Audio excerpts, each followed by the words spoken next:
Hello, it's just Rachel here again. For a little while I've wanted to talk about the November 2016 broadcast on JW Broadcasting.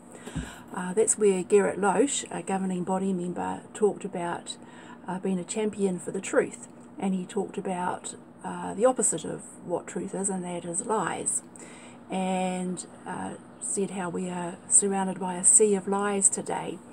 Anyway, he defined what a lie is, and I'll just hit the play on the video so you can hopefully hear all right what he says.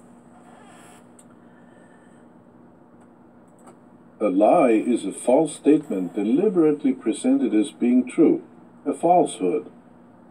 A lie is the opposite of the truth. Lying involves saying something incorrect to a person who is entitled to know the truth about a matter. But there's also something that is called a half-truth. The Bible tells Christians to be honest with each other. Now that you have put away deceit, speak truth, wrote the Apostle Paul at Ephesians 4:25. Lies and half-truths undermine trust. A German proverb says, "Who lies once is not believed even if he says the truth." So we need to speak openly and honestly with each other, not withholding bits of information that could change the perception in the listener or mislead him. As to lies, there are different types. Some politicians have lied about matters they wanted to keep secret. Companies sometimes lie in advertisements regarding their products. What about the news media? Many try to report events truthfully, but we should not be gullible and believe everything newspapers write or everything we hear on radio or see on government of what they have established as legal income. We can see that not all lies are the same. There are small lies, big lies, and malicious lies. Satan is a malicious liar. He is the champion of the lie. Since Jehovah hates liars, we should avoid all lies, not just big or malicious lies. But can we find the truth? I think that's about enough from Gerrit. Anyway, interesting that he mentioned in there that Christians must avoid small lies, big lies, and malicious lies. And lying includes half-truths and omitting information so that a person will get the wrong idea. So misrepresenting something. And this is something that the governing body are masters at doing, presenting a false front. It was a 2013 district convention I went to. There was a symposium, and it had either 3 or 4 parts in it about avoiding false gods, false hopes. I don't know if it had false promises, but a false front. And my husband attended that convention with me. It was not long after I had been disfellowshipped, actually.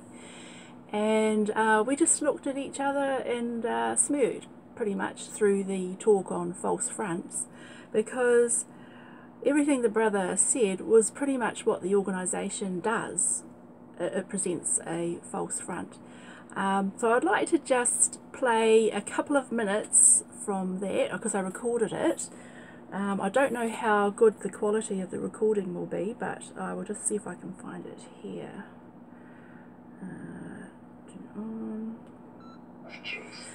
Nope. So just give me a minute. Okay. Here we go.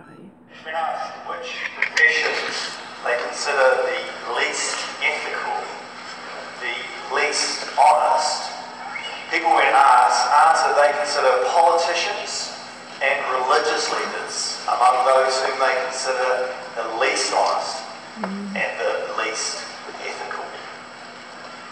Why is this the case when they are professions that should be full of honesty and full of ethics?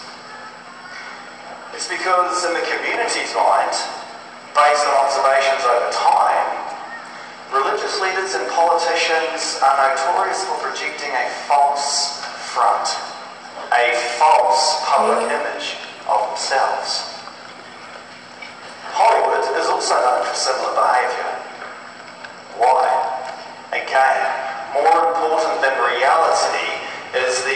false front, hiding behind an image that is more important than reality. Why? To hold on to position, to gain prominence, to be successful financially. These are often the motives behind a false front. Should this surprise us? No. In Bible times, Jesus referred to those who were representing Jehovah God as whitewashed graves. He was talking about a false front, wasn't he? Because inside, behind the false front, they were dead men's bones. Jesus, as Jehovah's spokesman, was reminding us that Jehovah detests hypocrisy. He detests deviousness. He detests a false front. True service. So there you go. Very interesting, wasn't it? So, does the organisation, the governing body, project a false front? They certainly do. You don't have to look very far to find evidence of that. If we just simply go to jw.org online and look up frequently asked questions, we'll see there what Gerrit Loesch spoke about, half-truths, omitting necessary information so that the readers will get the wrong impression. And he said this is devious, and all lies are bad, all lies, Satan's the father of all kinds of lies. So, what does this say about jw.org? Anyway, let's have a look at some of those questions, actually. I can probably remember them. Under the question there, do you shun former members? There, it goes on to admit that a person who breaks the Bible's moral code and is unrepentant about it will be disfellowshipped or shunned. So they admit that shunning happens. However, it goes on to say that if a man is disfellowshipped, then his wife and children will continue to have normal relationship with him. It says that the blood ties remain, and that normal family affections and dealings will continue. Now, that's not entirely true, is it? It is true if the man's children are minors living in the home with him, but if his children are not living in the home with him, then they will not be permitted to speak to him, even though he is their father. So some very important information is omitted in that explanation, in the answer to that question, whether former members are shunned. It really gives entirely the wrong impression to non-witnesses and that who may be looking up online for more information about witnesses and their practices. So that's the one that stands out most clearly to me. But there is another one, are Jehovah's Witnesses tolerant of other religions? And in the final sentence of that, it basically says that Jehovah's Witnesses extend the same tolerance towards others that they expect from them. But that's not entirely true either, is it? Because if you used to be one of Jehovah's Witnesses and now you have changed your religious belief or adopted non-belief, you are not treated in the way they would like to be treated, like as in the kingly law that Jesus taught, do unto others as you would have done unto you. No, those persons are shunned. They are treated as non-persons. They are invisible, which is a very inhumane way of treatment. So no, Jehovah's Witnesses are not tolerant of other people's religious beliefs when it comes to former witnesses. So there we have an example of a half-truth again, with important information omitted. Then there is another one, a more recently added question about, I'll just look it up Can a person resign from being one of Jehovah's Witnesses?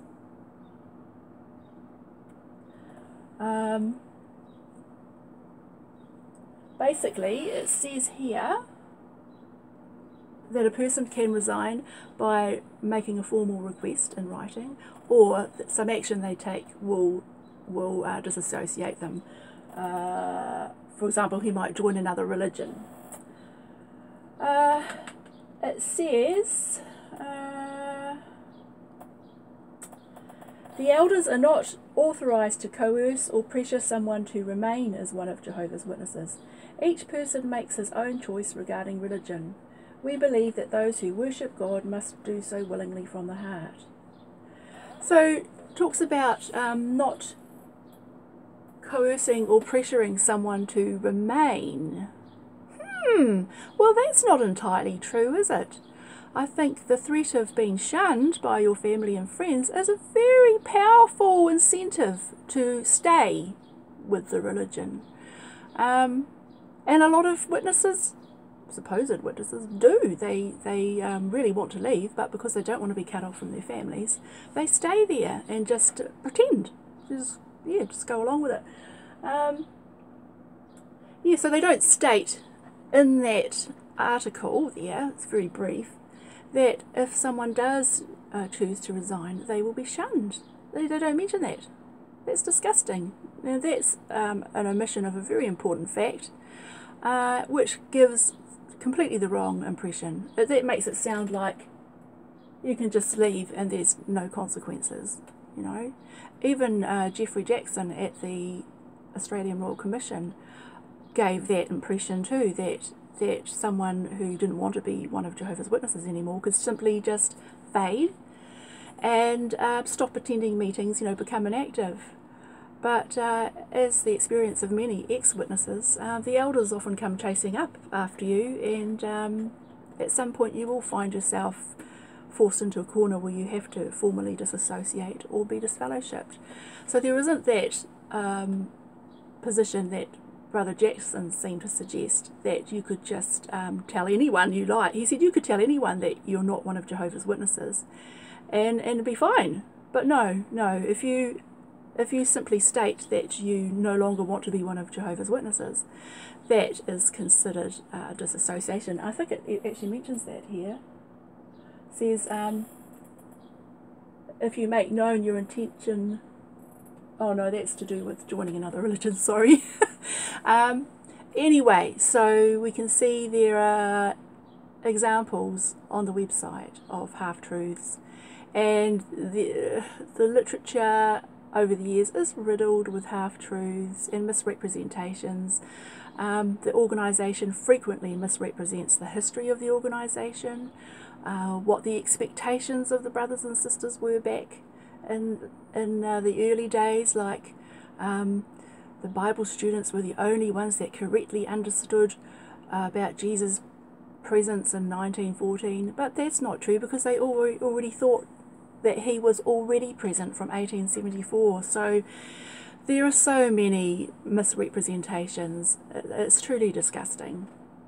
So I wish any witnesses watching this would look into these things and be very discerning about what you read from the governing body. Like Brother Loesch said, that if once you've been lied to, when you catch someone in a lie, why should you trust them? It's very hard to trust them again. And a lot of witnesses are coming to that realization that they just can't trust the governing body. Certainly not put their lives in their hands and the lives of their loved ones. So anyway, I'm about running out of time again, so I'll say goodbye.